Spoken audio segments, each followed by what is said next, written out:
राधे राधे। कैसे हैं आप सब लोग? Good evening. Okay, so without wasting time let's start our next topic. तो आज हम पढ़ेंगे government of India act of 1858। ठीक है, आगे कल जो हमने पढ़ा था उसी से हम आगे का टॉपिक आज कंटिन्यू करेंगे। Government of India act of 1858, right. So remember this thing, जो हमने पढ़ा था वो हमने चार्टर एक्ट ऑफ 1853 पढ़ा था, which was a last series, which was the last part of the charter act which has been took place after every 20 years, right? So today we going to study completely different thing, क्योंकि अब क्या हो चुका है, अब जो है पहले कंपनी रूल, अब तक जो ईस्ट इंडिया कंपनी जो थी वो स्टैब्लिश होती थी, लेकिन अब नया रूल स्टार्ट होगा, क्योंकि आई टोल्ड यू ऑल्सो, क्योंकि जितना भी ब्रिटिश रूलिंग पीरियड रहा है वो दो पार्ट्स में डिवाइड किया हुआ है हमने, एक कंपनी रूल में, एक क्राउन रूल में। तो कंपनी रूल हमारा ख़त्म हो चुका है, क्योंकि वो उसके बाद अब हमारा क्राउन रूल स्टार्ट होगा। कुछ डिफरेंस नहीं है, कुछ भी डिफरेंस नहीं है। पहले सिर्फ English East India company rule करती थी हम पे, और अब जो है वो ब्रिटिशर्स रूल करेंगे। सिर्फ बहुत ही basic, English East India Company पहले जो EIC थी वो ब्रिटिशर्स के हाथ में थी, अब डायरेक्टली ब्रिटिशर्स कंट्रोल करें। That's the only difference it has. So before this, इन दोनों टाइम पीरियड के बीच में अगर है, क्योंकि बिकॉज ये जो क्राउन रूल जो है वो actually government of India act of 1858 जब पास हुआ उसके बाद से स्टैब्लिश हुआ। सो रिमेंबर, उससे पहले एक इवेंट हुआ था 1857 रिवोल्ट, विद्रोह 1857, that is the first war of independence भी कहते हैं, द वेक ऑफ सिपाही मिटनी भी से। तो बेसिकली आप रिमेंबर दीज थिंग, जब भी कोई नया एक्ट पास किया जाता है, कुछ भी ऐसा एक्ट पास होता है, तो उसके पिछले प्रीवियस में क्या इवेंट हुआ है, what is the previous event took place, उसका इम्पैक्ट आपको आज के जो एक्ट है उसमें देखने को मिलेगा, जो भी इवेंट्स, क्योंकि उन चीज़ सारे इंसिडेंट को कंसिडर करते हुए तो नया एक्ट पास किया जाता है। इन द सेम वे, जब Government of India act of 1858 pass किया, इससे पहले ही 1857 रिवोल्ट हुआ था। So all those incident, because now they have realise the power of the India, because इसलिए तो इसे फर्स्ट वॉर ऑफ इंडिपेंडेंस कहते हैं, because they have realise the power of Indians की, because if we go against of this thing now thing will be become worse. सो अब हमें कोई एक ऐसा, उसने तो दे हैव डिसाइडेड कि काम करते हैं now, abolish this English East India Company को ही खत्म, इस कंपनी को ही खत्म कर देते, now we are going to directly rule over you. So इससे because they decided, because it's somehow, अगर वो कुछ भी किसी तरीके से गलत करेंगे, हाँ, तो पहले जितने भी, इससे गवर्नमेंट ऑफ इंडिया एक्ट 1858 से पहले रिवोल्ट हुआ था 1857। तो जो एक्ट पास होता है उससे पहले जितने भी प्रीवियस एक्ट, जितने भी प्रीवियस इवेंट्स हो रखे होते हैं, उन सब का इम्पैक्ट आपको नई दूसरा जो उसके बेसिस पे जो एक्ट बनता है उन सब में देखने को मिलेगा। जैसे यहाँ पे, because we know these thing, क्योंकि पूरा जो ब्रिटिश रूलिंग पीरियड है वो दो पार्ट्स में डिवाइडेड है, एक कंपनी रूल है, एक क्राउन रूल है। ठीक है, तो एक है बिफोर, तो उसमें 1857 रिवोल्ट का फर्क है। बिफोर 1857 आप देखोगे तो वो इंग्लिश ईस्ट इंडिया कंपनी है, और आफ्टर देखोगे तो वो ब्रिटिश क्राउन रूल है।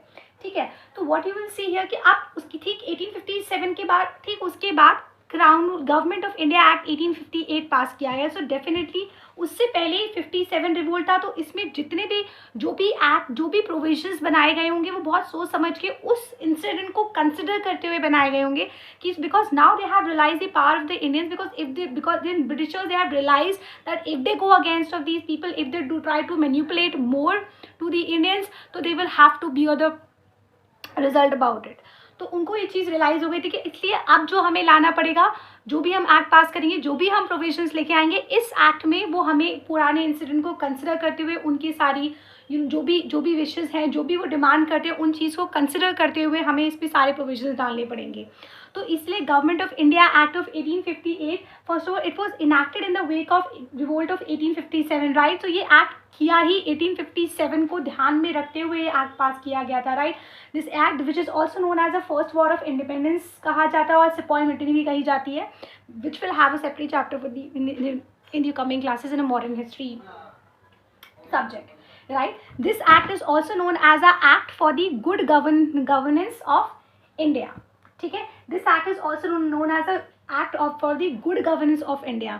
टर्म से क्लियर हो रहा है, मतलब वो एक्ट जो ये बस again they are manipulating us with this कि हम ये एक्ट पास कर रहे हैं आपकी भलाई के लिए, for the good government of India. See the line they have act for the good government of India, आपकी भलाई के लिए हम ये एक्ट पास कर रहे हैं। तो ऐसा Britishers has told us this कि आपकी भलाई के लिए। So again what are they saying कि 1857 रिवोल्ट हुआ है, सो नाउ बिकॉज ये चीज़ तो इंडियंस के माइंड में थी कि English East India company this is not good, so they said कि ठीक है हम आपकी भलाई के लिए कर रहे हैं, and they clearly abolish the East India company.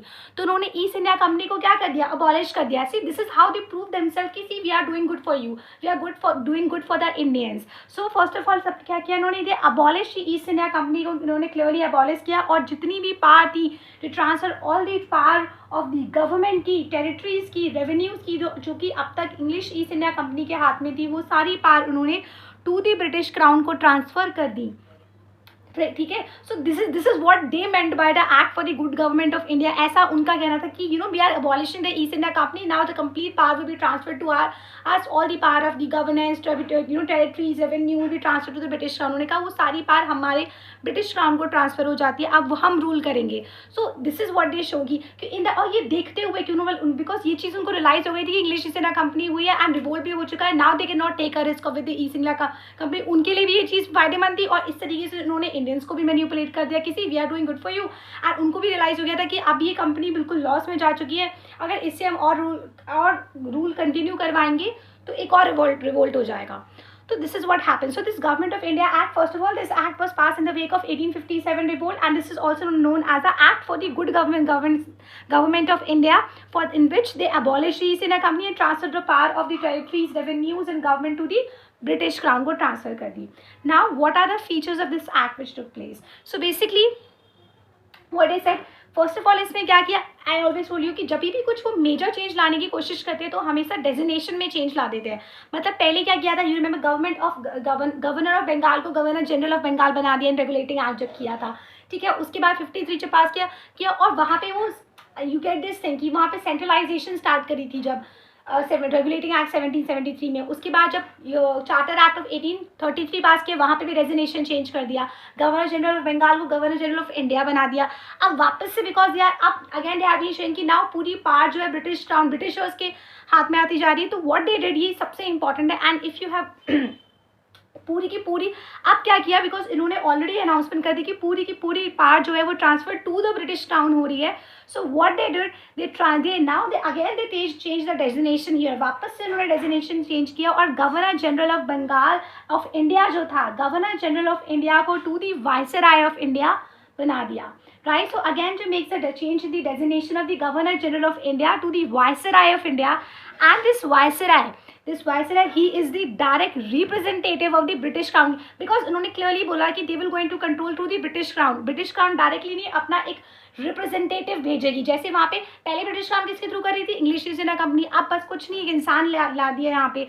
अब उन्होंने कहा कि यहाँ पे एक हमारा एक डायरेक्ट रिप्रेजेंटेटिव बैठेगा जिसको उन्होंने गवर्नर जनरल ऑफ इंडिया को वाइसराय ऑफ इंडिया, और वो कौन होगा direct representative, viceroy of India. So who will become the first viceroy of India, that is Lord Canning is the first viceroy of India, ठीक है। ये चीज़ उन्होंने कही। सो गवर्नमेंट यहाँ पे इन्होंने किया, so it provided that India will be governed by in the name of her majesty, in the name of the British Crown. So they changed the designation from Governor General of India to the Viceroy of India, and Viceroy he is a direct representative of the British Crown, and Lord Canning he will become the first Viceroy of the India.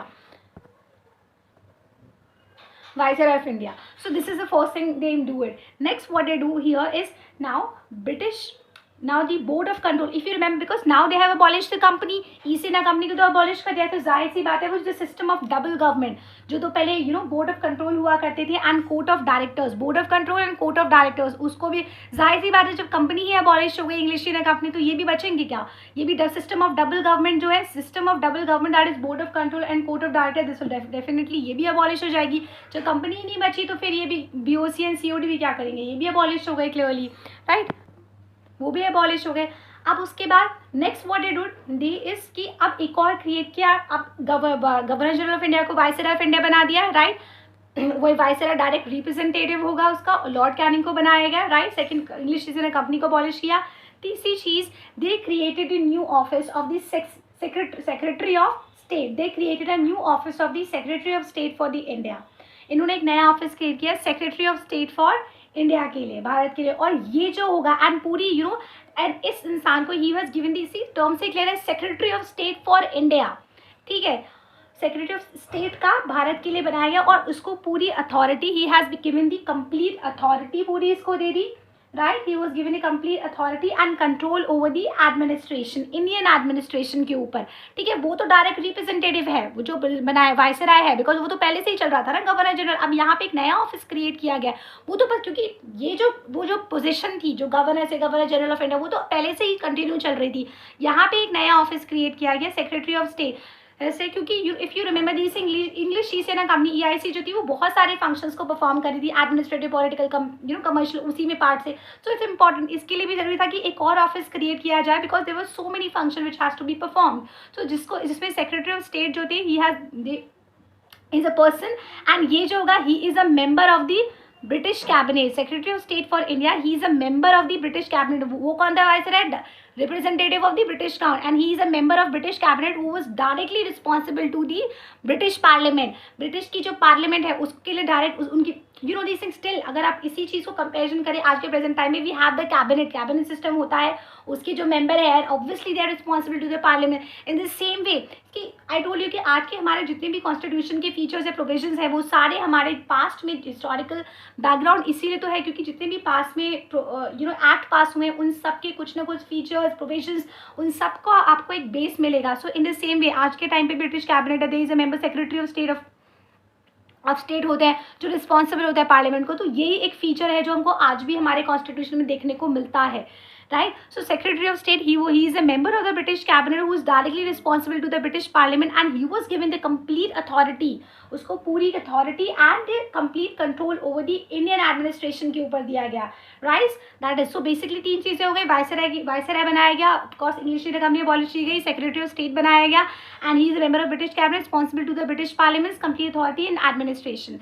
Next उसके बाद क्या किया, then for this, अब जैसे अभी भी होता है cabinet system, if you know this thing, एक पूरी काउंसिल ऑफ मिनिस्टर होती है, you know this thing as a advisory की तरह काम करती है। इन दिस सेम वे इसकी कुछ that's again I am tell you, क्योंकि ये सारे फीचर्स आज के टाइम पे भी कुछ ना कुछ थोड़ा थोड़ा देखने को मिलते हैं, because if you see still there is यहाँ पे आप इसके लिए बिकॉज इसकी रिस्पॉन्सिबिलिटी, पूरी अथॉरिटी, पूरा एडमिनिस्ट्रेशन इसको दिया गया है, राइट।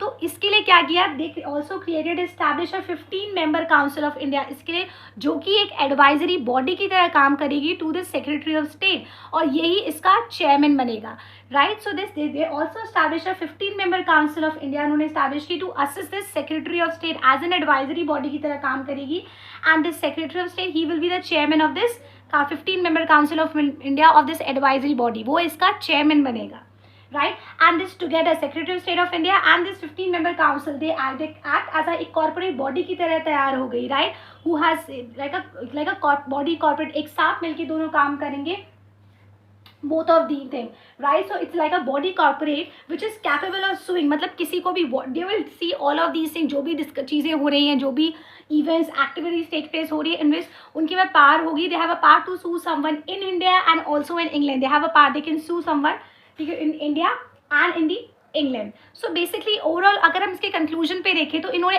बिकॉज ऐसा कहा जा रहा था 1857 रिवोल्ट हुआ है, कुछ बहुत ही मेजर चेंज लाया जाएगा, कि in favour of India, in favour of Indians कुछ बहुत ही मेजर चेंज लाया गया है, but if you have seen कुछ भी मेजर चेंज नहीं है, बिकॉज इन्होंने क्या किया, if you have seen these things, they just make a improvement in their administration, just like a system of government, मतलब इनफैक्ट इन्होंने और ज़्यादा ऐसा कर दिया कि किस तरीके से, किस और बेहतर तरीके से हम इंडियंस को कंट्रोल कर सकें, वो तरीका इन्होंने चेंज कर दिया। पहले इंग्लिश ईस्ट इंडिया कंपनी थी, अब क्या कर लिया, डायरेक्ट एक पर्सन इन्होंने ब्रिटिश, बल्कि 2 लोग बिठा दिए, सेक्रेटरी ऑफ स्टेट जो कि ब्रिटिश कैबिनेट को रिस्पॉन्सिबल होगा, एक वाइसराय जो कि डायरेक्ट रिप्रेजेंटेटिव होगा।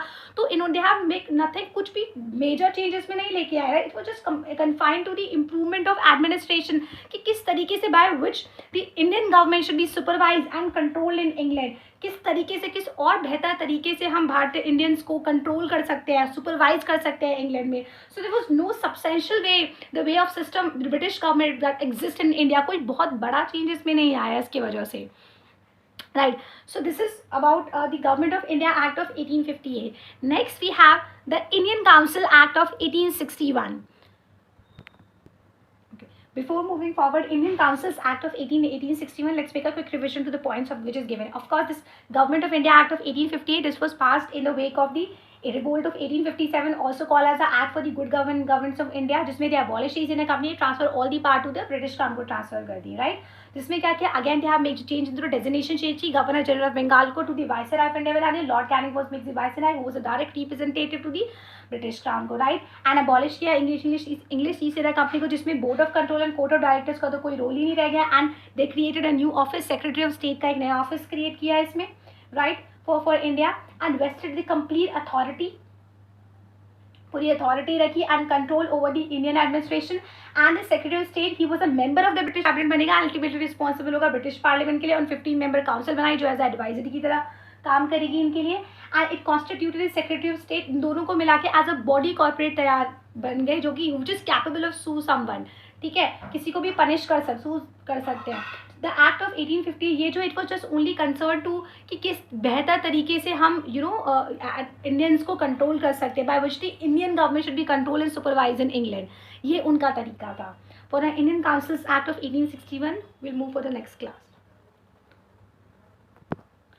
Thank you so much. Kindly like, subscribe and comment my channel, and please give me suggestion. And for the Indian Councils Acts of 1861, we're going to study in the next class. Okay, thank you.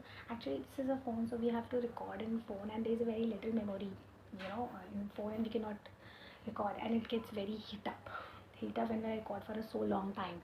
So this is the reason I have to record in very short shifts. Thank you, and pardon me for that. Thank you. Radhe Radhe.